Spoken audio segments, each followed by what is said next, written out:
बोलिए परमपिता परमात्मा की जय। सदगुरु बंदी छोड़ कबीर साहिब की जय। सभी संतों की जय। सभी भक्तों की जय। आज के आनंद की जय। सकल हंस को बंदगी साहेब। तो आज सिक्किम में परमपिता परमात्मा के मूल ज्ञान का प्रचार होने जा रहा है। बहुत बड़े भाग होते हैं उन जीवों के जो अपने पूरे जीवन काल में एक बार भी इस मूल ज्ञान को सुन पाते हैं, और उससे भी बड़े भाग होते हैं उन जीवों के जो इसको थोड़ा सा भी समझ पाते हैं। क्योंकि सुनना आसान है, आए बैठे 1 घंटा 2 घंटा सुन के चले गए, लेकिन इसको समझना बहुत मुश्किल है। मुश्किल इसलिए है क्योंकि आज तक जो भी ज्ञान आपको समझाया गया, आज तक जो भी कुछ आपको बताया गया, वो आपके मन के अंदर इतना घर करके बैठ चुका है, आपके दिमाग में इतना छा चुका है कि आपको उसके अलावा बाकी सब झूठ दिखाई देता है। लेकिन जब मूल ज्ञान प्रकट होता है तो धीरे धीरे धीरे ये अंधकार अपने आप छटना शुरू हो जाता है, और जो भी आज तक आपको ज्ञान मिला है उससे आगे का ज्ञान आपको समझ में आने लग जाता है। जैसे आप अपने बच्चों को स्कूल में भेजते हैं, पहली दूसरी पांचवी 10वीं 12वीं करने के बाद जब वो कॉलेज जाते हैं तो उनको अपने आप कॉलेज का ज्ञान समझ में आने लग जाता है। लेकिन आप कहो कि 5वीं के बच्चे को कॉलेज का ज्ञान मिल जाए, समझ में आ जाए, 10वीं के बच्चे को कॉलेज का ज्ञान समझ में आ जाए, तो नहीं आता। इसलिए ठीक है, जो पहले भी आपके जीवन में गुरु आए हैं, जो भी आपको ज्ञान मिला है, वो एक बेस बनता है, एक जरिया बनता है आगे का ज्ञान समझने के लिए। तो आज उसी मूल ज्ञान का प्रचार होगा, तो अच्छे से समझना है कि मूल ज्ञान किसे कहते हैं। कबीर साहब समझा रहे हैं कि इस दुनिया में 2 प्रकार का ज्ञान है। एक ज्ञान है पवित्र ज्ञान और एक है मूल ज्ञान। पवित्र ज्ञान क्या होता है? जिससे हम एक पवित्र आत्मा कहलाते हैं, जिसको प्राप्त करके हम एक पवित्र जीव कहलाते हैं। जैसे कोई नशा करता है, कोई मीट अंडा मांस खाता है, व्यभिचार करता है, गलत संगत में पड़ गया है, तो उस आदमी को कोई भी एक पवित्र आत्मा नहीं कहता, उसको दुष्ट आत्मा कहते हैं। ये दुष्ट है मालिक का ही बच्चा, है परमात्मा का ही जीव, लेकिन उसको दुष्ट आत्मा, दुष्ट जीव कहते हैं। अब पवित्र ज्ञान का क्या रोल है कि उस दुष्ट जीव को कैसे पवित्र जीव बनाना है। तो कैसे बनेगा वो?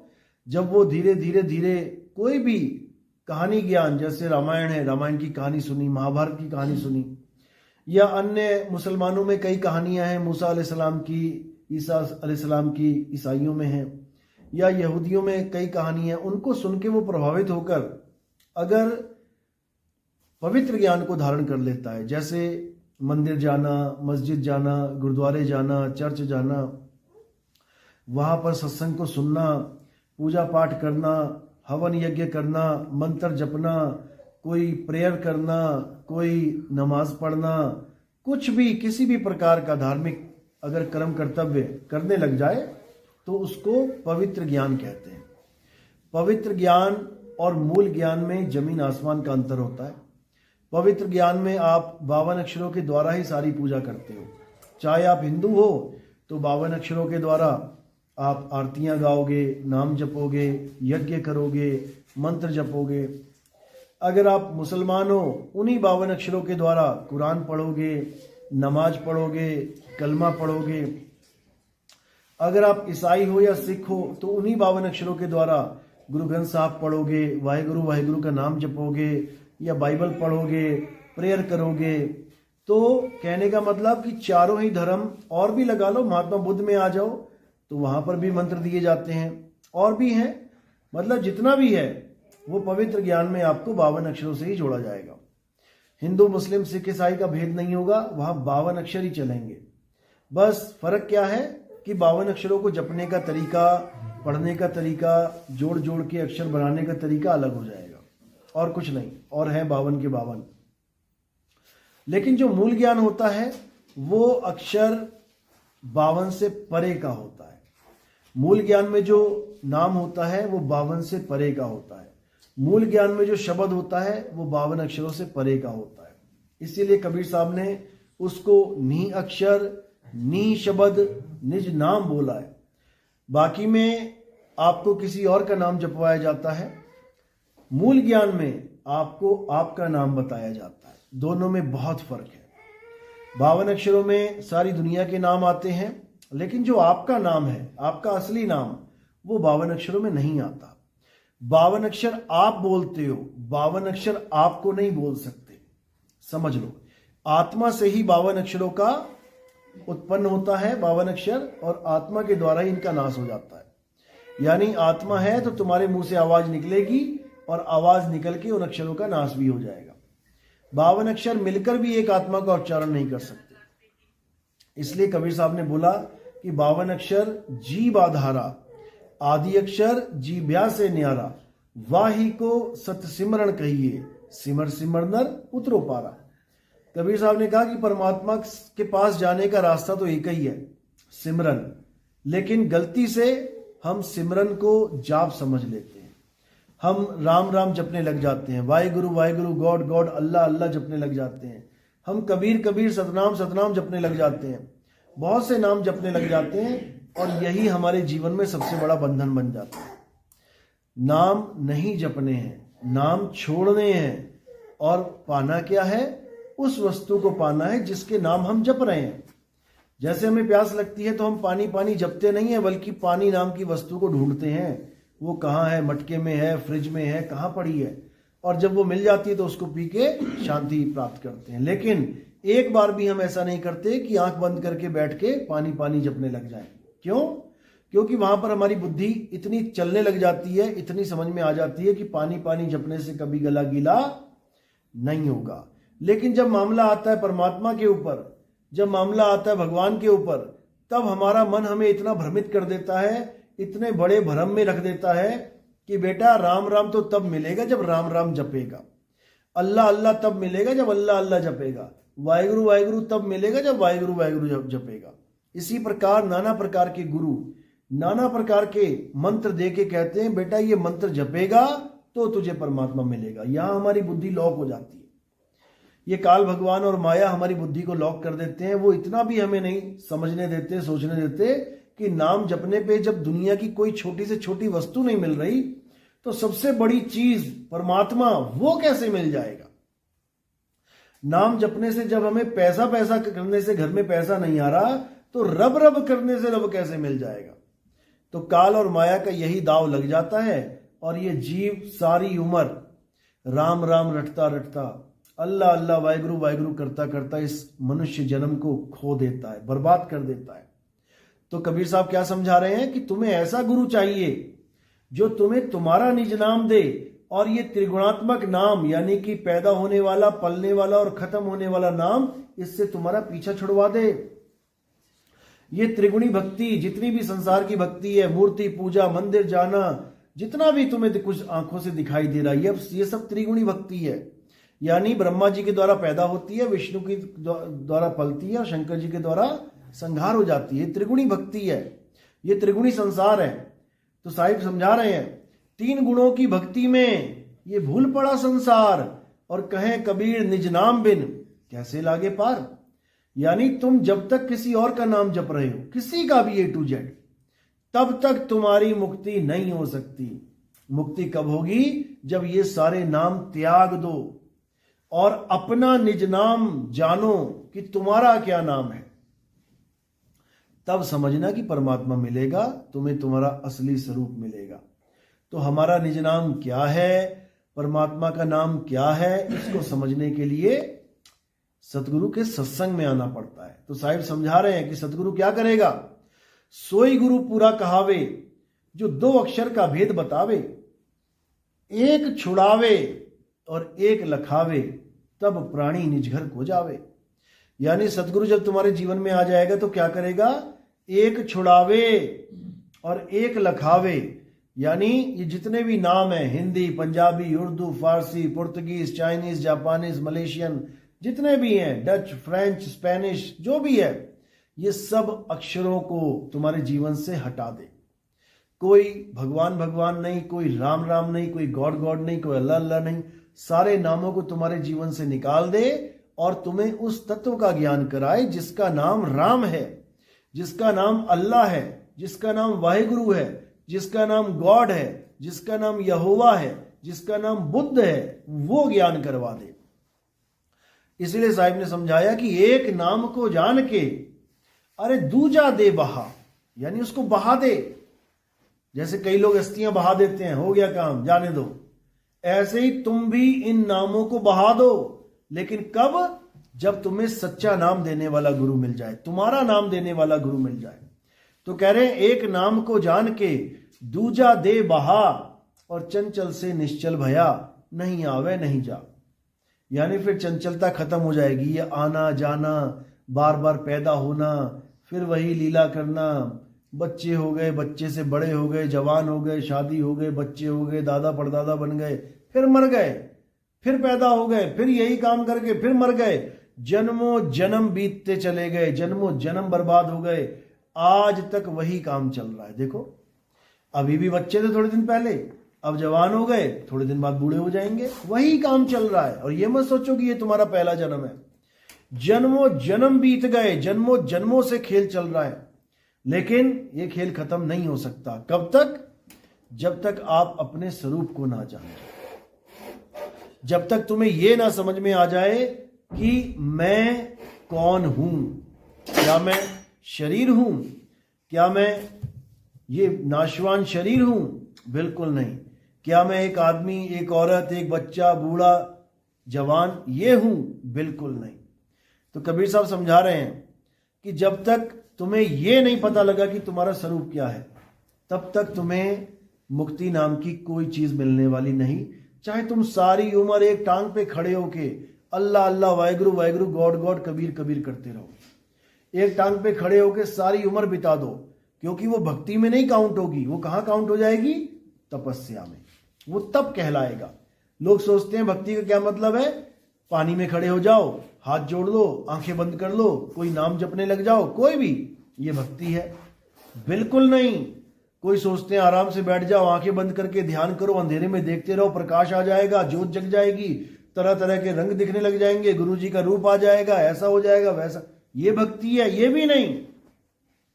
कोई सोचता है जीभ घुमा के गले में लगा लूं, वहां से अमृत टपक रहा है, उसको मैं पीता जाऊं, वो भक्ति है? वो भी नहीं, वो मुद्रा है, खेचरी मुद्रा। कोई सोचता है मैं कानों में उंगलियां डाल के अनहद नाद को सुनता रहूं, सारी उम्र बिता दूं उसी में, तब मेरी भक्ति पूर्ण हो जाएगी, ये भी भक्ति नहीं है। कोई सोचता है कि मैं त्रिकुटी में ध्यान धर के सोहंग का जाप कर लूं, या वाहेगुरु वाहेगुरु जप लूं, या अल्लाहु अल्लाहु, या कोई भी ओम सोहंग जप लूं, यानी श्वासों में कोई भी नाम जप लूं, वो भक्ति है? वो भी नहीं। वो भी आत्मज्ञान नहीं है। वो कौन सा ज्ञान है? वो श्वासा ज्ञान है, वो श्वासों का ध्यान है, आत्मा का ध्यान नहीं है। श्वास आ रही है, कौन सा नाम लेना है, श्वास जा रही है, कौन सा नाम लेना है, इसका ध्यान रखो। तो किसका ध्यान रखा? श्वासों का ध्यान रखा, कब आ रही है, कब जा रही है, आते में कौन सा नाम लूं, जाते में कौन सा नाम लूं, आते में सो, जाते में हंग। ध्यान कहां है? या तो 52 अक्षर पे है, सो हंग पे, या फिर श्वास पे है। आत्मा कहां है? आत्मा पे ध्यान कहां गया? बिल्कुल नहीं गया। इसी को कबीर साहब कहते हैं, जो जन होंगे जोहरी और रतन लेंगे बिलगाए, सोहंग जपी मुआ और मिथ्या जन्म गवाए। कहते हैं सोहंग सोहंग जप के सारी उम्र बिता दी, मर गया, और ये जन्म मिथ्या, झूठ में गवा दिया, सच को नहीं जान पाया। क्यों? क्योंकि सच इन सबसे परे है। सच क्या है? आद सच, जुगाद सच, है भी सच, नानक होसी भी सच। लेकिन वो है क्या?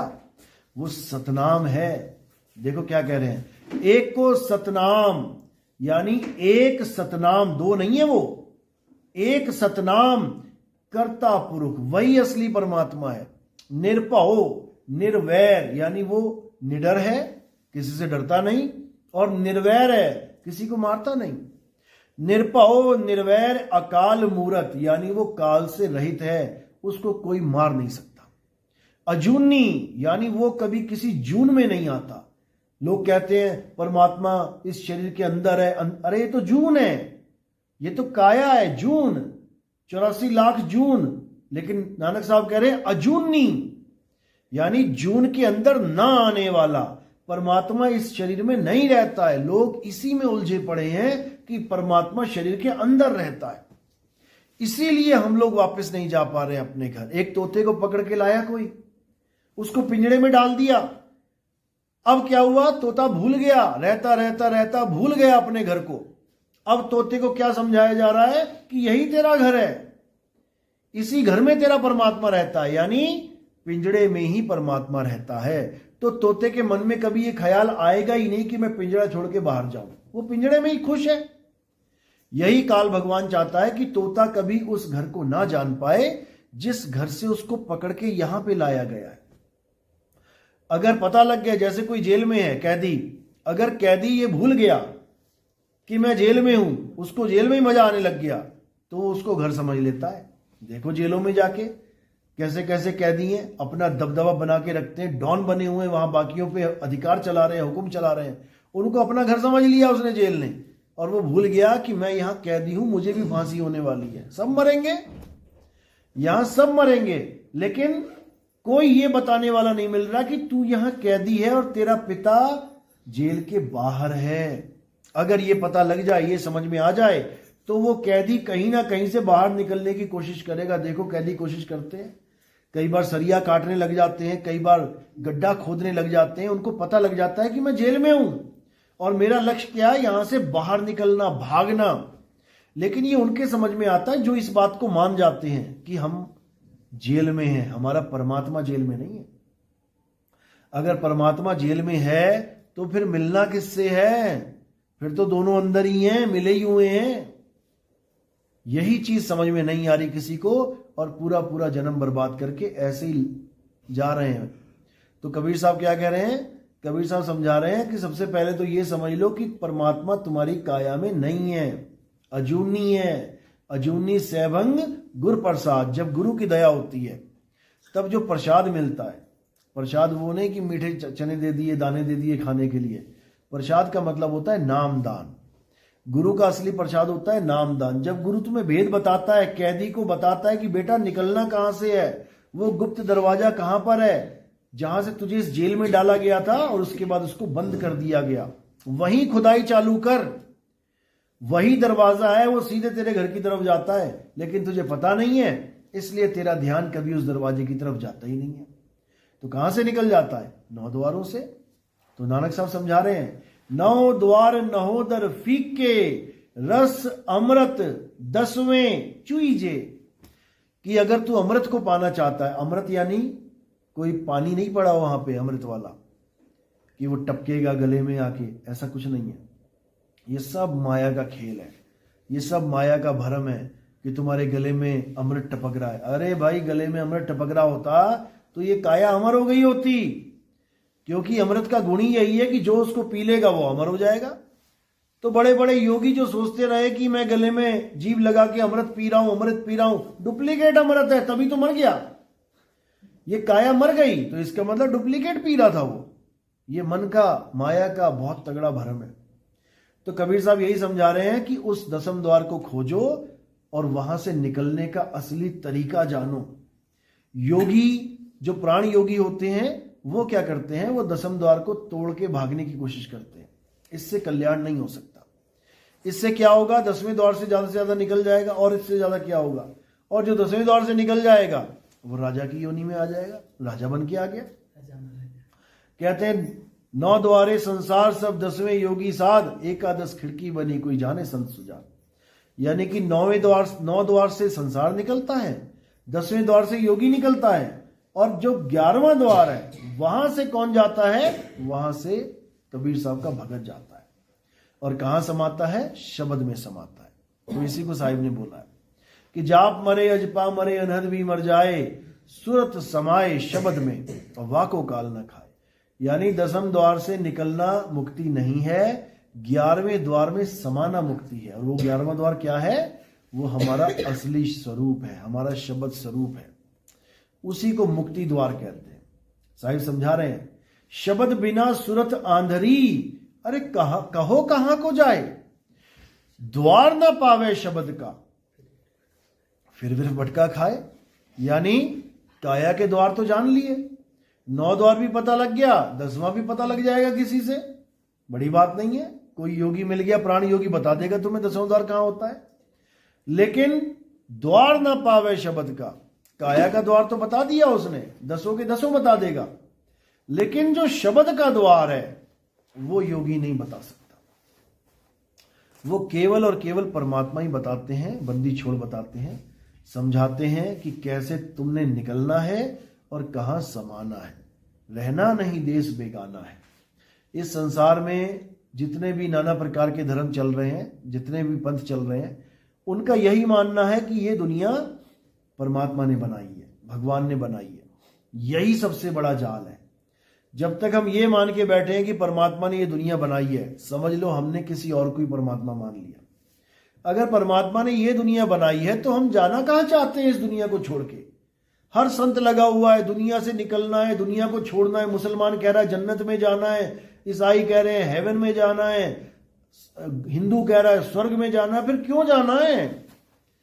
फिर तो परमात्मा ने दुनिया बनाई है, यहीं रहो, सुख में दुख में रहो, जैसे मर्जी रहो, खाओ पियो, अपना मजे से रहो। लेकिन नहीं, जाना भी सबने है, आना भी कोई नहीं चाहता, और परमात्मा दुनिया भी बना के बैठा हुआ है। तो यही भरम है भाई, ये दुनिया परमात्मा ने नहीं बनाई है। ये दुनिया बनाने वाला कौन है? वो त्रिलोकी नाथ, 3 लोकों का नाथ, अलख निरंजन है। इसी को काल भगवान कहते हैं। ये काल निरंजन ही इस पूरी कहानी का सबसे बड़ा विलेन है, लेकिन ये दिखाई नहीं देता है। सबसे बड़ी दिक्कत ये है। कई फिल्में देखी होंगी आपने जिसमें विलेन का पता ही नहीं होता है, बस उसका ऑर्डर आता है फोन पे, ये करना है, ये करना है, ये करना है, और सारे कांड हो जाते हैं। आखिरी समय तक नहीं पता लगता विलेन है कौन। लेकिन बाद में जब सस्पेंस खत्म होता है तब पता लगता हो तेरे की ये है वो। तो ऐसी फिल्म समझ लो यहां चल रही है। वो अलख निरंजन सबको फोन कर करके ऑर्डर दे रहा है और सारे काम कर रहे हैं, लेकिन किसी को पता ही नहीं कि ऑर्डर दे कौन रहा है।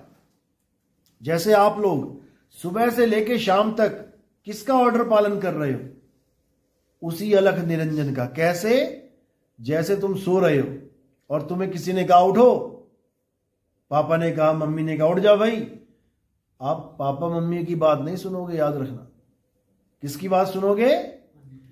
अलख निरंजन की। जब तुम्हारा मन कहेगा उठ तब उठोगे, और अगर मन कह रहा है अरे बोलने दे, तू सो ले आराम से, तो तुम सो जाओगे। यानी तुमने किसका ऑर्डर फॉलो कर लिया? मन का।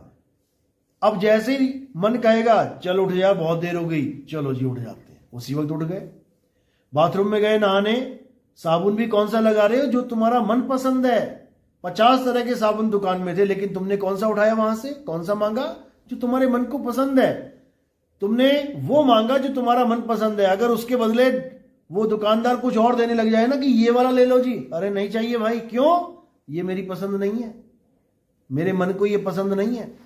साबुन से लेके, परफ्यूम से लेके, टूथपेस्ट से लेके, तेल से लेके, कपड़े पहनने से लेके, जो भी तुम कर रहे हो पूरा दिन, ये किसके फोन पे बात चल रही है? मन के साथ बात चल रही है। वो तुम्हें फोन पे बताता रहता है क्या करना है, क्या करना है। देखो बैठा बैठा एकदम सोचने लगा, मेरा मन कर रहा है मैं गंगटोक घूम के आऊं। क्यों गए वहां पे? मन कर रहा था। यानी मन ने फोन किया, हाँ ठीक है चला जाऊंगा, चले गए। 24 घंटे इसी मन की गुलामी सब कर रहे हैं, और इस मन को कोई जान ही नहीं पा रहा है कि ये है कौन। यहां तक कि ब्रह्मा, विष्णु, महेश जी भी इसी मन के गुलाम हैं। समझ लो, सारे काम इनको मन ही करवाता है। बिना मन के तुम कुछ कर ही नहीं सकते। ये इतना शातिर है मन। इसी को अलख निरंजन कहते हैं। इसी की भक्ति सारे देवी देवता करते हैं। आप देखो जयकारे लगते हैं ना, रामायण देख लो, महाभारत देख लो, उसमें कहीं ना कहीं आपको मिल जाएगा कोई ना कोई अलख निरंजन। यहां बाबा लोग घूमते थे लाल चोला पीला चोला पहन के कई, और अलख जगाते थे। उनको पूछ लो बस ये अलख निरंजन है कौन। देखो फिर क्या बातें चलती हैं।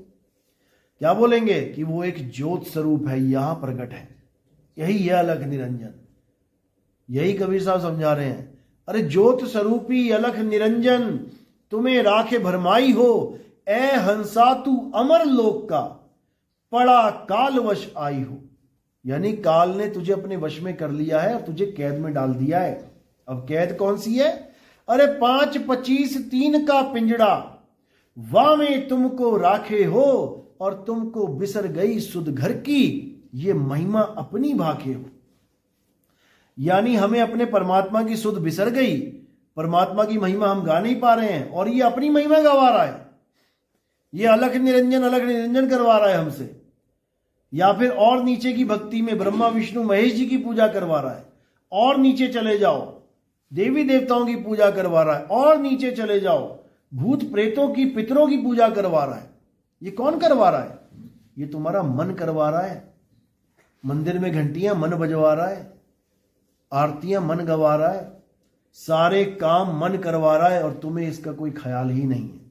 इसलिए कबीर साहब ने कहा मन के हारे हार है और मन के जीते जीत। यानी तुम्हारी जो असली जंग है वो किसके साथ है? तुम्हारे ही मन के साथ है। तुम्हारा ही मन कली काल है। समझ लो, रावण का नाम सुना ना, कृष्ण कंस का नाम सुना है, कृष्ण जी ने मारा जिसको, रावण का नाम भी सुना है, राम जी ने मारा है। लेकिन कली काल कौन है? कली काल ये सबसे बड़ा राक्षस है। ये चारों युगों में सबसे बड़ा राक्षस है। रावण और कंस तो इसके पैरों की धूल भी नहीं है, ये इतना बड़ा राक्षस है। और ये सबसे बड़ी बात है कि ये रहता कहां है? रावण तो वहां रहता था श्रीलंका में, कंस रहता था मथुरा में।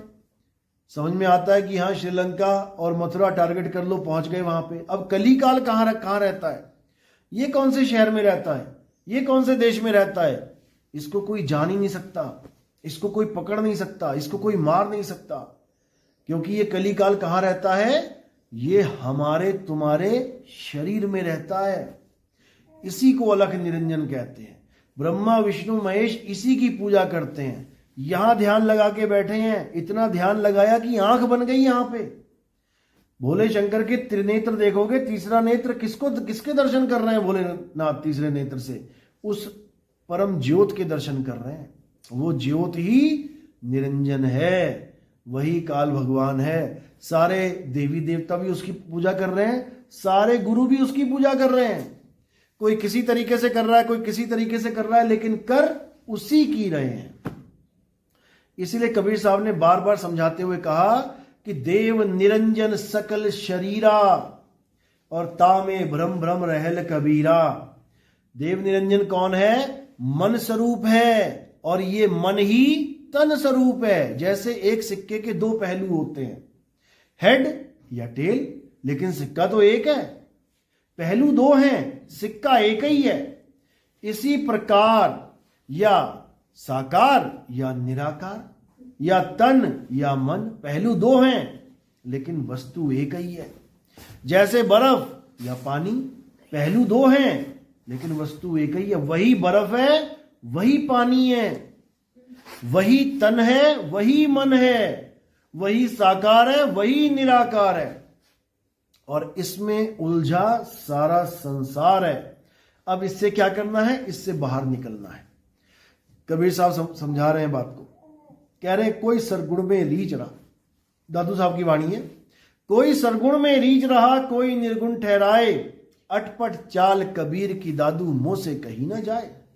यानी ना तो साकार ना निराकार, परमात्मा ना साकार है ना निराकार है, दोनों से न्यारा, निर्गुण सरगुण दोनों से न्यारा।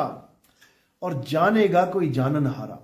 जिस पर मालिक की कृपा हो, बंदी छोड़ की दया हो, वो इस ज्ञान को समझ जाएगा और साकार निराकार दोनों से परे अपने मूल स्वरूप को जानेगा। साकार निराकार क्या है? जो आपको सामने दिख रहा है, कोई भी वस्तु जो साकार है उसको साकार कहते हैं। जैसे आप लोग का शरीर, सबका शरीर साकार है, दिखाई दे रहा है।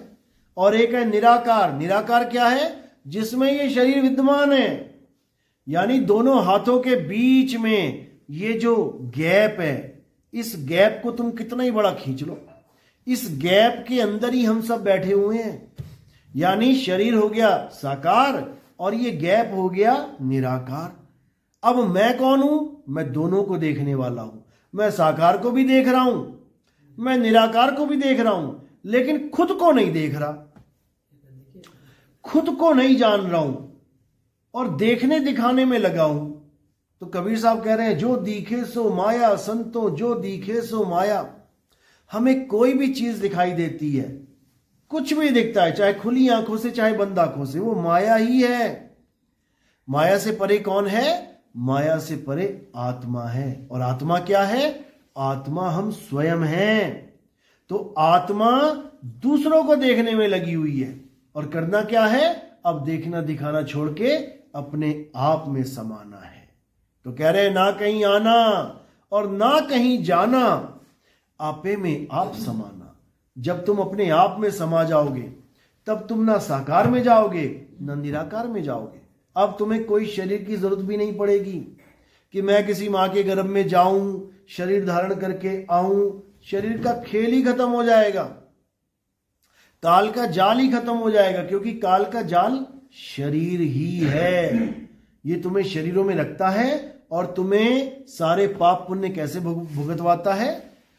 पाप करोगे तो तुम्हारे टांगे तोड़ देगा, हाथ तोड़ देगा, आंखें फोड़ देगा, और पुण्य करोगे तो तुम्हारे इसी शरीर में बढ़िया बढ़िया जेवर, बढ़िया बढ़िया सोने की चैनें, अंगूठियां, कान की बालियां, बड़े बड़े मुकुट डलवा देगा सोने के, राजा महाराजा बन के बैठ जाओगे। लेकिन रहोगे काया के काया में ही, रहोगे बंधन में ही। चाहे राजा बन जाओ चाहे भिखारी बन जाओ, रहोगे तो काया में, रहे तो कैदी के कैदी। तो यही समझाया साहिब ने, आए हैं तो जाएंगे राजा रंक फकीर, और एक सिंहासन चढ़ चले एक बंधे जंजीर। अगर भक्ति करोगे सत भक्ति तो सिंहासन आएगा, सिंहासन आएगा, उसके ऊपर बैठ के जाओगे। और अगर करोगे काल भगवान की भक्ति, अधूरी भक्ति, तो फिर जंजीरों में बांध के लेके जाएगा, यानी शरीरों में धारण करके लेके जाएगा, सूक्ष्म शरीर को पकड़ के लेके जाएगा। अंत समय में जो यमराज आता है, यमदूत आता है, लोग कहते हैं यमराज आ गया, यमदूत आ गए, वो किसको पकड़ के लेके जाते हैं? शरीर तो यहां पड़ेगा पड़ा रह गया। मरने के बाद कहते हैं यमराजा लेके जाता है, तो लेके कहां गया? ये तो पड़ा हुआ, ये तो हमें ले जाना पड़ रहा है जलाने के लिए, दबाने के लिए। यमराजा क्या लेके गया? किसको लेके गया? हमारे सूक्ष्म शरीर को, सूक्ष्म शरीर को। वो सूक्ष्म शरीर कैसा होता है? कभी देखा किसी ने सूक्ष्म शरीर कैसा होता है? देखा कभी? देखा है, रोज देखते हो। जब तुम सो जाते हो तब तुम्हारा ये वाला शरीर यहीं पड़ा रह जाता है, बिस्तर पे पड़ा है, और तुम्हें चार आदमी घसीट के लेके जा रहे हैं, और तुम देख रहे हो, अरे भैया छोड़ दो मुझे। शरीर वहीं पड़ा हुआ है बेड पे, उसको कोई हाथ नहीं लगा रहा, लेकिन सपने में चार आदमी घसीट के लेके जा रहे हैं, तुम्हें मार रहे हैं और तुम डर रहे हो। उसके बाद कोई शेर आया, शेर के आगे फेंक दिया, वो तुम्हें काट रहा है, तुम तड़प रहे हो। फिर एकदम आंख खुलेगी तुम्हारी, कहोगे शुक्र है ये सपना था, बाप रे बाप कहां फंस गया था मैं। यानी शरीर यहीं पड़ा हुआ है, लेकिन फिर भी तुम सुख और दुख भोग के आए हो। इसी प्रकार जब तुम्हारी मृत्यु होती है तो तुम्हारा शरीर तो यहीं पड़ा रह जाता है, और तुम्हें यमदूत मार मार के लेके जाते हैं। उसकी पूरी कहानी डिटेल में कहां लिखी है? गरुड़ पुराण में लिखी हुई है। लोग कहते हैं जी हमारा बच्चा मर गया, हमारे पिता मर गए, हमारी मां मर गई, अब गरुड़ पुराण का पाठ करवाना है। अरे मरने के बाद क्या पाठ करवा रहे हो? गरुड़ पुराण का पाठ करवाना है, जीते जी करवाओ, ताकि लोगों को पता लगे कि मरने के बाद होता क्या क्या है, लोगों को पता लगे कि कर्मों का फल कैसे मिलता है। कुरान में यही बातें जीते जी पढ़ाई जाती हैं। कई मुसलमान लोग हैं कहते हैं ऐसी कोई किताब नहीं है जिसमें हर कर्म का फल हो। हमें इसलिए कुरान अच्छी लगती है क्योंकि उसमें हर कर्म का फल बता रखा है। चोरी करोगे तो ऐसा हो जाएगा, डाका डालोगे ऐसा हो जाएगा, व्यभिचार करोगे ऐसा हो जाएगा, गाली दोगे तो ये होगा, कुछ करोगे तो ये होगा, वो करोगे तो वो होगा, सारा कुछ डिटेल में है। तो वो कहते हैं हमें इसलिए अच्छा लगता है, और किसी ग्रंथ में ऐसा नहीं है, गलतफहमी है उनको। हमारे धर्म में भी गरुड़ महापुराण जो है उसमें A to Z बात लिख रखी है कि आप क्या करोगे तो आपके साथ क्या होने वाला है। मछली खाओगे तो कौन से नरक में जाओगे और क्या क्या होगा वहां पे, मुर्गी खाओगे तो क्या होगा, बकरा खाओगे तो क्या होगा, A to Z लिख रखा है सारा। और ब्राह्मणों के बकरा खा लोगे फिर तुम्हारे लिए और स्पेशल ट्रीटमेंट मिलेगा तुम्हें, बढ़िया वाला। क्योंकि आजकल ब्राह्मण इतना मांस खाने लग गए हैं, सोचते हैं हम तो ब्राह्मण हैं, ब्राह्मण के तो सारे कार्य कितने भी कर्म होते हैं सब माफ होते हैं। पहली बात तो वो इस गलतफहमी में है कि ब्राह्मण कोई जात होती है। ब्राह्मण कोई जात नहीं होती है। जो ब्रह्म को जान ले वही ब्राह्मण है, जो पिंड को पहचान ले वही पंडित है। तो ब्राह्मण कोई जात नहीं है कि तुम ब्राह्मण के घर जन्म गए हो तो तुम्हारे सारे पाप माफ हो गए। कत्ल करके देख लो किसी का। वो ब्राह्मण ही था जिसको योगी ने गोलियां मरवा मरवा के मारा, उसको उज्जैन में। ब्राह्मण ही था वो भी। गलत काम करोगे मारे जाओगे, इसमें कोई माफी वाली बात ही नहीं है। तो गरुड़ पुराण में तो यहां तक लिखा है कि अगर कोई ब्राह्मण पाप करता है तो उसको डबल सजा मिलती है। क्यों? ज्ञानी पुरुष ये काम करेगा तो डबल सजा मिलेगी, अज्ञानी करेगा तो समझ में आता है कि चलो बच्चा है कोई बात नहीं। जैसे 18 साल से पहले कोई कत्ल कर दे तो उसको फांसी देने का प्रावधान नहीं है। भले उसने 2 कत्ल कर दिए, नहीं मिलेगी फांसी। क्यों? क्योंकि उसको पता ही नहीं है, बच्चा भी, तो उसको बाल सुधार गृह में डाला जाता है। इसी प्रकार हमारे जितने भी कर्म हैं उसका सारा लेखा जोखा गरुड़ पुराण में बता रखा है। मांस खाने वाले को हमारे धर्म में एंट्री अलाउड ही नहीं है, लेकिन हमारा धर्म ही ऐसा है, कोई कुछ बता ही नहीं रहा। बल्कि और मंदिर में बकरे कटवा रहे हैं। नेपाल में तो पता नहीं क्या क्या कटवा देते हैं। एक त्योहार ऐसा आता है 10-10 हजार जानवरों को एक साथ काट दिया जाता है, क्योंकि किसी को पता ही नहीं है कि ग्रंथों में लिखा क्या है। तो इसीलिए कबीर साहब बार बार समझा रहे हैं कि वेद कतेव झूठ नहीं भाई, और झूठे हैं जो समझे नहीं।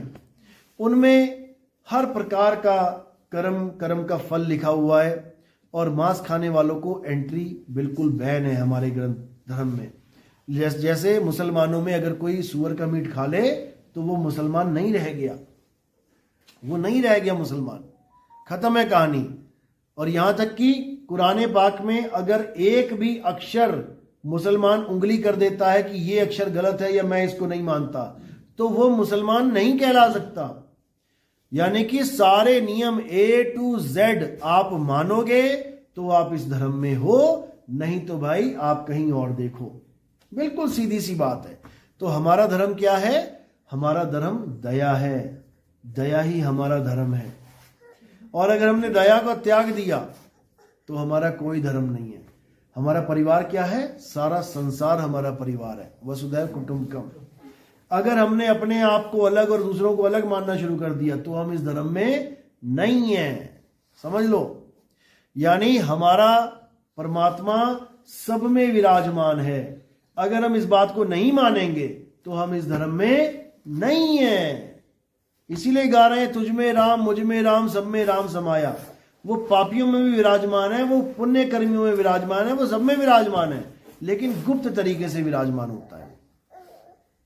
वो विराजमान होता हुआ भी न्यारा होता है सबसे। वो इस काया से, इस मन माया से न्यारा होता है। लोग कहते हैं अगर इसमें परमात्मा है तो ये क्यों बकरा काट रहा है? कहते हैं क्या कसाई में भी परमात्मा है? बिल्कुल है। तो फिर बकरे क्यों काट रहा है? अज्ञानता में, क्योंकि उसको खुद नहीं पता कि उसके अंदर परमात्मा है। उसको पता लग जाए तो सदना कसाई की तरह भगत बन जाए। सदना कसाई भी बकरे काटता था।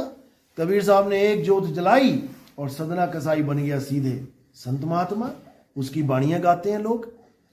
तो इसी प्रकार गणिका वैश्या थी। वैश्या को नहीं पता था कि मेरे अंदर परमात्मा विराजमान है, लगी हुई थी गलत काम करने में। कबीर साहब ने ऐसी जोत जगाई कि वैश्या ही बन गई मीराबाई। समझ लो, वो ऐसी भगत बन गई कि लोग वाहवाही करने लग गए। यानी सब में परमात्मा विराजमान है, लेकिन हमें खुद नहीं पता कि हमारे अंदर मालिक बैठा हुआ है। और हम इसी कारण, इसी अज्ञानता के कारण हम अपने मन को मालिक समझ बैठते हैं। जो मन कहता है करते चले जाते हैं, करते चले जाते हैं, करते चले जाते हैं, उसके बाद भोगते चले जाते हैं, भोगते चले जाते हैं। और इस कर्म के खेल से कभी बाहर नहीं निकल पाते। कोई नहीं निकल सकता। या राम जी ना निकल पाए, वो भी कृष्ण आके, कृष्ण बन के पैर में तीर खा के गए, तब कर्म हो खत्म हुआ उनका।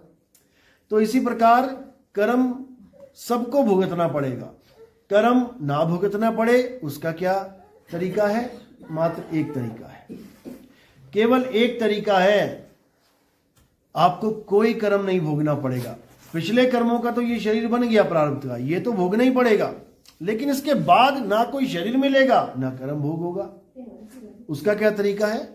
मात्र एक तरीका है। क्या है? अकर्ता हो जाओ। अगर आप अकर्ता हो गए, जैसे आपने फिल्मों में देखा होगा कोई आदमी है जिसने बहुत मर्डर कर दिए, ये कर दिया, वो कर दिया, बैंक में डकैती मार ली, लेकिन उसने एक ऐसा वकील कर लिया जिस वकील ने उसके सारे कागज ओरिजिनल पेश कर दिए हैं, डुप्लीकेट, लेकिन पूरे इंतजाम से ओरिजिनल के जैसे ही कागज पेश कर दिए। जाके होटल में बुकिंग दिखा दी कि जिस तारीख को डाका डाला था, हमारा बंदा तो वहां पर 3 दिन सिंगापुर में बैठा हुआ था, वहां के सारे डॉक्यूमेंट्स पेश कर दिए। जज देख रहा है, हाँ ये तो वहां था। यानी ऐसा शातिर वकील हमें चाहिए जो हमारे सारे गुनाह ये साबित कर दे कि हमने किए ही नहीं। तब समझ लो कि अब तुम्हें बाइज्जत बरी होने से कोई नहीं रोक सकता। तो वो कौन है? वकील। कबीर साहब ही वो वकील हैं। वाणी भी आती, तू कर ले गुरु वकील, मुकदमा भारी है। यानी बहुत भारी मुकदमा लगा हुआ हमारे ऊपर। ये कोई एक जन्म का मुकदमा नहीं है, जन्मों जन्म का मुकदमा लगा हुआ है। हमारा बच्चा पैदा हुआ, पैदा होते ही उसकी किडनी लीवर खराब है। अब बताओ, वो बेचारा अभी तक उसने कुछ सांस भी नहीं ली, कोई कर्म नहीं किया, पहले ही भुगतान मिल रहा है। ये क्यों? ये कैसे?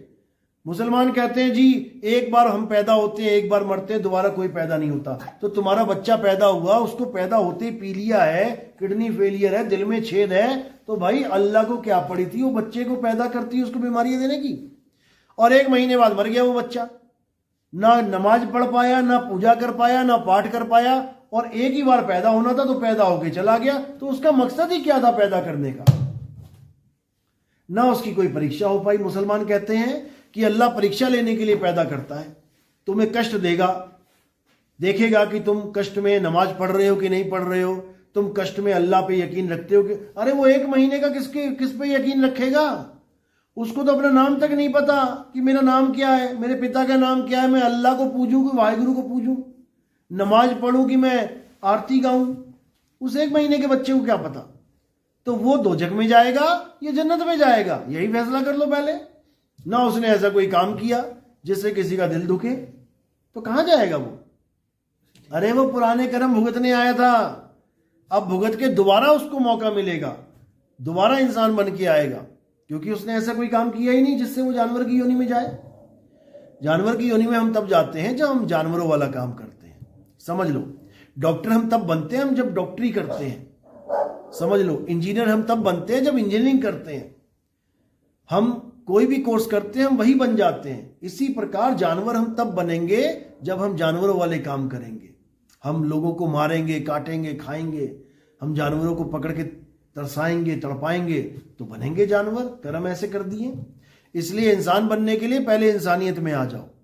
इंसानियत धारण करोगे, मानव धर्म को धारण करोगे तो मानव बनोगे। लेकिन मानव बनना इतना आसान नहीं है कि सोचो कि मैं केवल मानवता के सहारे मानव बन जाऊंगा। बिल्कुल नहीं। मानवता के साथ आपको भक्ति भी करनी पड़ेगी मानव बनने के लिए। और वो क्या है? वो है सत भक्ति। सत भक्ति का जो बीज पड़ गया आपके जीवन में, तो वो कभी आपको बैक गियर नहीं लगाने देगा। जैसे आपने बीज बो दिया, अब वो बीज आगे से आगे बढ़ता ही जाएगा, अंकुरित होता ही जाएगा। एक बार उसमें से अंकुर फूट गया, अब वो वापस नहीं जाएगा अंदर बीज के। अब क्या होगा? वो आगे से आगे बढ़ता जाएगा और पूरा पेड़ बन जाएगा। इसी को साहिब ने कहा कि भक्ति बीज पलटे नहीं और जुग जाए अनंत, धनी निर्धन हो सके पर रहे संत का संत। यानी अगर इंसानियत को धारण करके, यानी सारे धर्मों से ऊपर सबसे ज्यादा इंसानियत को मानना है। अगर कोई मुसलमान प्यासा है, बेहोश होकर गिर गया, तो ये नहीं सोचना कि ये तो दाढ़ी वाला टोपी पहन के मुसलमान है, इसको पानी ना पिलाऊं। बिल्कुल नहीं। वो इंसानियत है ही नहीं। अगर आपने ये सोच लिया तो इंसान को इंसान समझना है। बाद में देखेंगे वो हिंदू है कि मुसलमान की, सिख का, ईसाई है। एक्सीडेंट हो गया, रोड एक्सीडेंट, हिंदुओं का ट्रक पलट गया, मुसलमानों का ट्रक पलट गया, बसें पलट गई, कभी ये सोच के मदद नहीं करना कि देखो पहले ये हिंदू है कि मुसलमान। चाहे तुम्हारे कितने तुम्हें लगता हो कि घोर मुसलमान हमारे विरोधी हैं, फिर भी अगर जरूरत है तो सबको तुमने मदद करनी है। ये इंसानियत है। अगर इस पे भी नहीं टिक पाए तो भक्ति तो क्या करोगे तुम? तो पहले इंसानियत पे टिक जाना है, उसके बाद सत भक्ति को धारण करना है। गलत भक्ति में नहीं रहना है, अधूरी भक्ति में नहीं रहना है, नहीं तो 84 की भी टिकट कट जाती है साथ साथ। तो साहिब कह रहे हैं सत भक्ति को धारण करो। सत भक्ति यानी अपने आत्म स्वरूप को जानो। क्यों? क्योंकि आत्मा ही सत्य है। हे अर्जुन, इस दुनिया में दो प्रकार के तत्व हैं, एक असत्य, एक सत्य। जो लोग सत्य को नहीं धारण कर पाते, जो सत्य को नहीं समझ पाते, वो किसको पकड़ेंगे? असत्य को। मेरी दो उंगलियां हैं, या ये पकड़ लो या ये पकड़ लो, ये सत्य है, ये सत्य है। अगर ये वाली उंगली तुम नहीं पकड़ पाए तो कौन सी पकड़ोगे? ये पकड़ोगे, क्योंकि तीसरी कोई ऑप्शन है ही नहीं। तो इस दुनिया में दो प्रकार के तत्व हैं, एक सत्य, एक असत्य। अगर तुम सत्य को धारण नहीं कर पाए, सत्य को नहीं समझ पाए, तो ऑटोमेटिकली तुम असत्य को ही पकड़ लोगे। तो असत्य में क्या आता है? हर प्रकार की पूजा पाठ, हवन, यज्ञ, जाप, मंत्र, तंत्र, जितना भी ताम झाम तुम्हें दिख रहा है इस दुनिया में, जितना भी पूजा पाठ दिख रहा है, जितने भी नाना प्रकार के धर्म, नाना प्रकार के संप्रदाय, कोई कबीर पंथी बैठा है आरती चौका लगा के, सब असत्य है, झूठ है। ये कोई पंडित बैठा है हवन यज्ञ सजा के, ये सब झूठ है। कोई सिख बैठा हुआ है पूरा मजमा लगा के, सब झूठ है। कोई ईसाई बैठा हुआ है पूरा चर्च बना के, सब झूठ है। सत्य क्या है? सत्य केवल आत्मा है।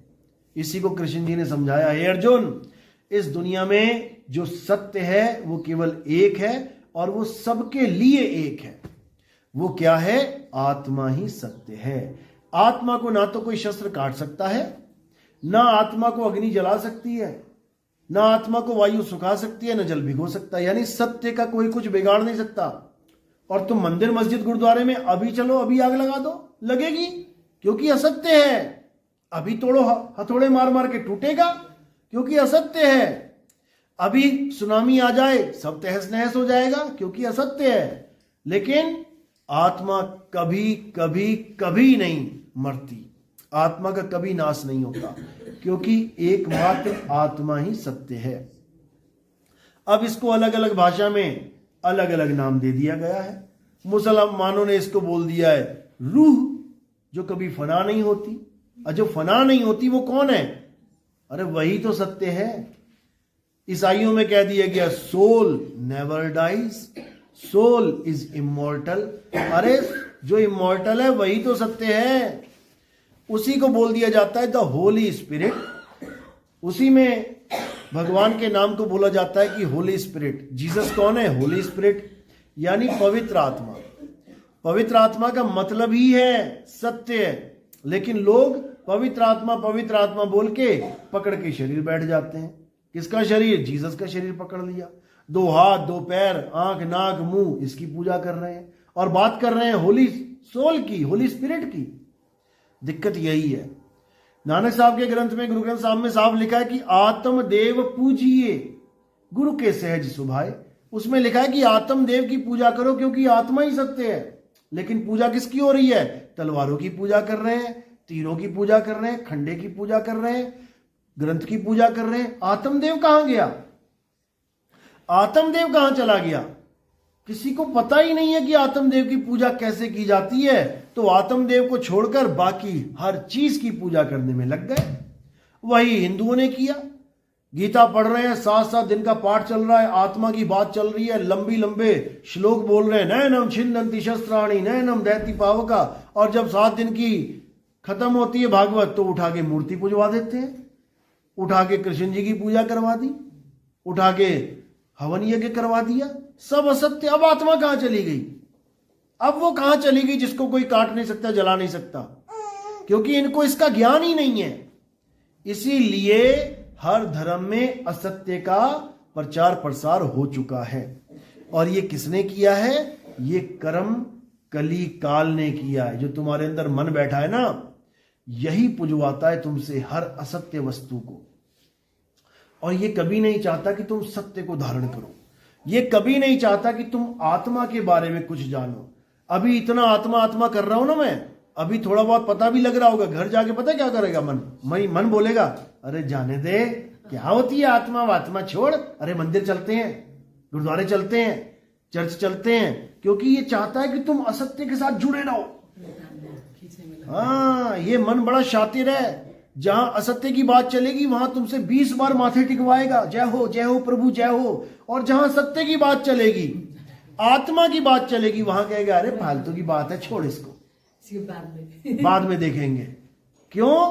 क्योंकि इस मन को पता है कि अगर इसको कोई मार सकता है तो ये आत्मा के द्वारा ही मारा जा सकता है, आत्म ज्ञान के द्वारा ही ये मारा जा सकता है। कबीर साहब इसका इशारा भी कर रहे हैं, मन को मार गगन चढ़ जाई और मान सरोवर बैठ नहाई। कबीर साहब कह रहे हैं इस मन को कोई नहीं मार सकता, ये काया भी मर जाए, शरीर भी मर जाए, तब भी तुम्हारा मन नहीं मरेगा। याद रखना, अरे माया मरी ना मन मुआ, और मरी मरी गया शरीर, आशा तृष्णा नाम हुई, कह गए संत कबीर। यानी शरीर के मारे जाने पर भी मन नहीं मरता, ये इतना शातिर है। इसको मारने का एक ही तरीका है, अपने स्वरूप को प्राप्त कर लो। क्यों? क्योंकि ये मन जिंदा ही तुमसे है, ये सारे काम करवा ही तुमसे रहा है, ये एक भी काम खुद नहीं कर सकता। किसी के मन में एकदम बात आई शराब पीने चलते हैं, ये जा नहीं सकता, ये तुम्हें कह रहा है चल चलें चल चलें, और अगर तुमने कह दिया हाँ चलते हैं तो ये शरीर उठ के चल पड़ेगा। अगर तुम शरीर को ना हिलने दो, अच्छा तूने शराब पीनी है जा पिया, अपने मन को बोलो जा पिया, ये खत्म है कहानी इसकी। लेकिन ये किसी को समझ में नहीं आ रहा, तो कबीर साहब समझा रहे हैं दोहे के माध्यम से, मन जाता है तो जाने दे, तू थाम के राख शरीर, और उतरा पड़ा कमान से क्या कर सके तीर। तीर से कैसे मरता है आदमी? जब वो कमान पे चढ़ता है, और कमान पे ही ना चढ़ा तो तीर मारो, तुम कैसे मारोगे उसको? मरेगा ही नहीं, वो डंडे तीली की तरह काम करेगा तीर, लेकिन कमान पे चढ़ा दिया तो गोली की तरह काम करेगा। इसलिए कबीर साहब समझा रहे हैं कि इस मन से बचो, ये मन बहुत शातिर है, मन के मते न चालिए, मन है पक्का दूत, ये असली दूत है जिसको हम कहते हैं काल भगवान, यही है असली खतरनाक विलेन। लेकिन इसके बारे में कोई जानता नहीं है, इसलिए इसका शिकार हो जाते हैं। अरे बड़े बड़े ऋषि मुनि नहीं बचे, नारद मुनि जैसे जो पूरा दिन नारायण नारायण कर रहे हैं, उनके अंदर भी छुपा बैठा है, उनके मुंह से भी अपने भगवान को श्राप दिलवा दिया। अपने ही भगवान को जिसका नाम 24 घंटे जप रहा है नारद मुनि, उसको श्राप दे दिया इस मन ने। और नारद सोच रहा है हे प्रभु ये मेरे मुंह से कैसे निकल गया? क्यों? ये निकला नहीं है, निकलवाया गया है। तुम्हारे मुंह से वो जो चाहता है निकल जाता है। तुम्हें गुस्सा आ गया, पिता ने कुछ बोल दिया, और भड़के दोनों में तुमने पिताजी को गाली दे दी। उसके बाद थोड़ी देर बाद सोच रहे हो कमाल हो गई, मैंने पिताजी को गाली कैसे दे दी? क्यों? क्योंकि तुम्हारा पूरा कंट्रोल उस मन के हाथ में है। इतना शातिर है ये मन, तुम्हारी एक एक एक्टिविटी को जानता है, तुम्हारी एक एक कमजोरी को जानता है, कहां तुम फिसल सकते हो सब जानता है, कैसे कैसे सीन बना देगा तुम्हारे आगे, कैसे कैसे ख्वाब दे देगा तुम्हें, और तुम उठ के उसके साथ चल पड़ोगे। ऐसे ही फंसाता है ये मन ऐसे ही फंसाता है, उसके बाद कर्म के जाल में फंसा देता है। तो इसी को समझना है, जब तक इसको नहीं समझा तब तक किसी का कल्याण नहीं होगा।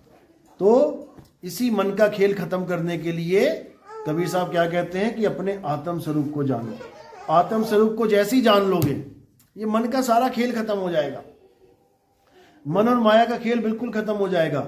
फिर तुम्हें एक एक बात ऐसे क्लियर दिखाई देने लग जाएगी जैसे सफेद दीवार पे हल्का सा भी काला दाग लगा हो, तुम्हें एकदम दिखाई दे जाएगा। वो सफेद कपड़ों पे छोटा सा भी दाग हो काला, एकदम तुम्हारी नजर में आ जाएगा। इस प्रकार तुम्हें मन की हर चाल अभी नहीं समझ में आ रही, अभी तो तुम्हें यह भी नहीं समझ में आता जो मैं करने जा रहा हूं वो सही है या गलत। करने के बाद समझ में आता अरे मैंने क्या कर डाला। लेकिन उसके बाद तुम्हारे अंदर जो भी विचार आएगा उसी वक्त तुम छलनी चलाने लग जाओगे। जैसे छलनी होती है ना, तो उसमें छन जाती है, अच्छी अच्छी चीज नीचे आ गई और जितना भी खराब खराब माल है ऊपर रह जाता है, उसको फेंक देते हैं।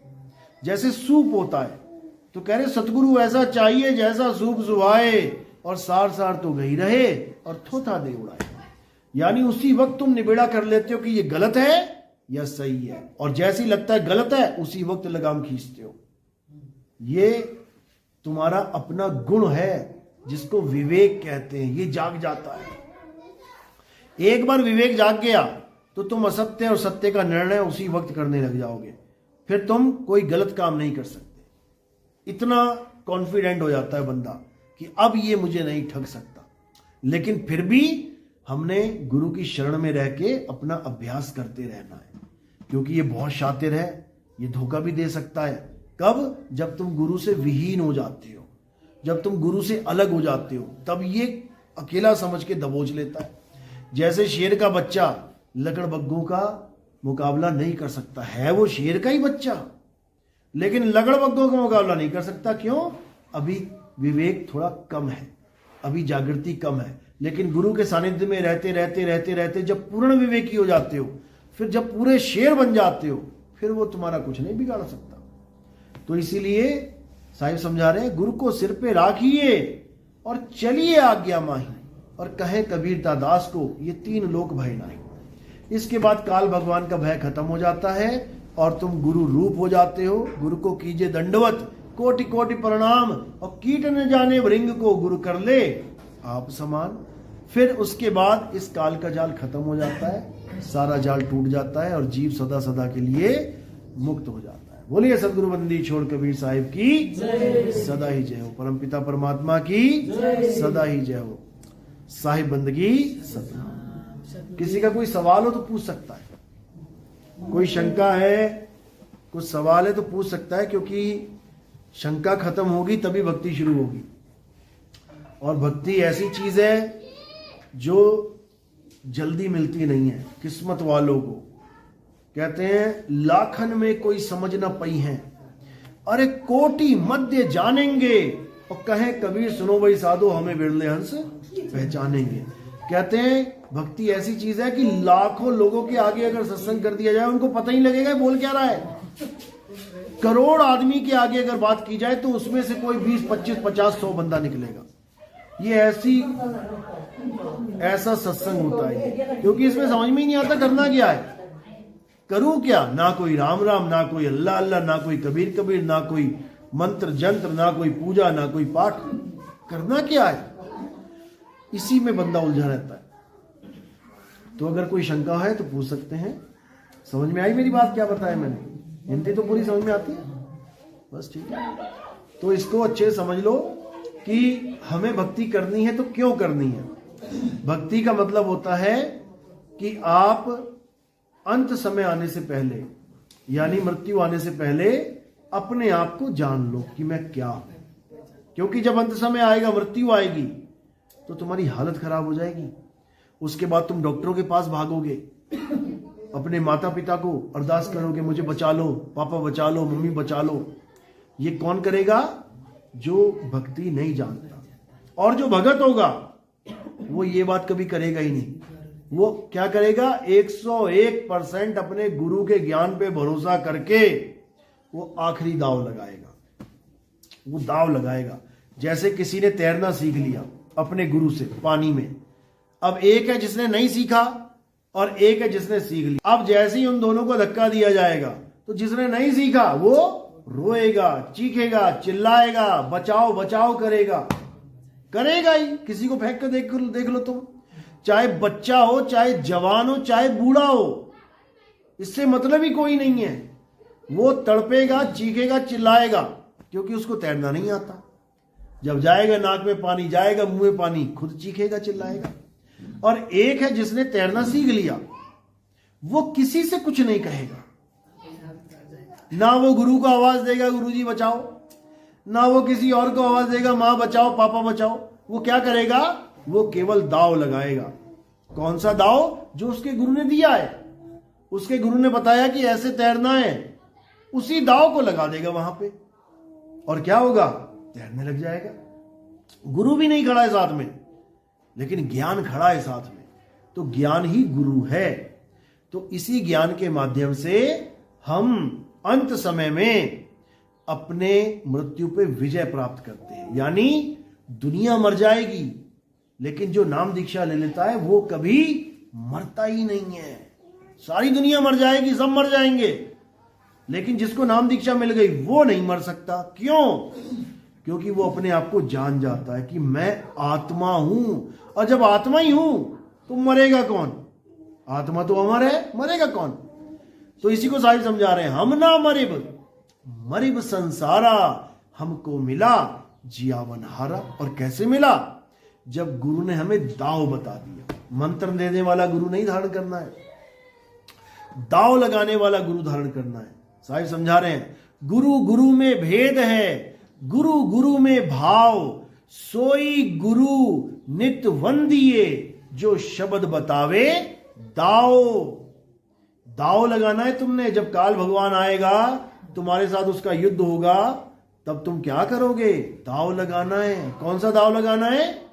जैसे सांप को पकड़ने वाले दाव लगाते हैं। सांप को एक हाथ से उसका ध्यान भटकाएंगे, वो इधर देखेगा, और दूसरा हाथ पीछे से ले जाके उसको दबोच लेंगे। कहां से? गर्दन से। ये नहीं कि बीच में दबोच लिया, बीच में दबोच लिया तो सांप डंक मार देगा। कहां से दबोचेंगे? एकदम गर्दन से। अब वो बेचारा ना इधर ना इधर, कहीं मुंडी नहीं हिला सकता अपनी। तो ये है दाव। अब ये हो गया सांप पकड़ने का दाव। अब काल भगवान से जीतने का दाव क्या है? कबीर साहब समझा रहे हैं कि काल के सिर पे पांव दे और सतगुरु के उपदेश, साहिब वहां पकड़ के ले चले अपने देश। कि काल से जीतना है तो असली दाव लगाओ, यानी काल के सिर पे पैर रखना सीखो। जैसे तैरने के लिए गुरु से तैराकी सीखी, तो काल भगवान से जीतने के लिए गुरु से ये दाव सीखो, जो तुम्हें उस काल के जाल से बचा लेगा। काल धराशायी हो जाएगा, काल जमीन पे गिर पड़ेगा और तुम उसके सिर के ऊपर खड़े हो जाओगे जाकर। तो ये दाव जब लगेगा तो तुम्हें खुद समझ में आ जाएगा कि आखिर गुरु चीज क्या है, शब्द चीज क्या है। शब्द ही गुरु है। देही को गुरु नहीं मानना है कि मैंने इस गुरु को धारण कर लिया, अब मैं सारी उम्र इस गुरु